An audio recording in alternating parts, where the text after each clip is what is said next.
শহরটি গুয়েতামালার ঘন জঙ্গলের মাঝে অবস্থিত এবং এমন একটি এলাকা যা গ্রীষ্মের চরম ঝড়ের সম্মুখীন হয়, আর সেটা এখানকার বেশিরভাগ ছোট ঘরগুলি সহ্য করতে পারে না।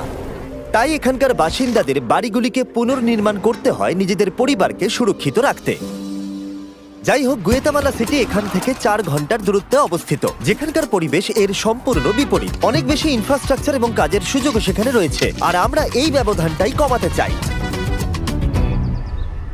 যেই আমরা গুয়েতামালার এই সম্প্রদায় সম্পর্কে জানতে পেরেছিলাম, আমরা টেচোর সাথে যোগাযোগ করেছিলাম। এটা এমন একটা সংস্থা যার সাথে আমরা 2 বছর আগে কোস্টারিকাতে দরিদ্রদের জন্য 10টা বাড়ি তৈরি করেছিলাম। এটা দেখতে যে আমরা কিভাবে এই প্রত্যন্ত শহরটিকে ধ্বংস হওয়ার হাত থেকে বাঁচাতে পারি। এবং ঠিক 1 সপ্তাহ পরে ড্যারেন গুয়েতামালা সিটির বাইরে এসে পৌঁছেছিল।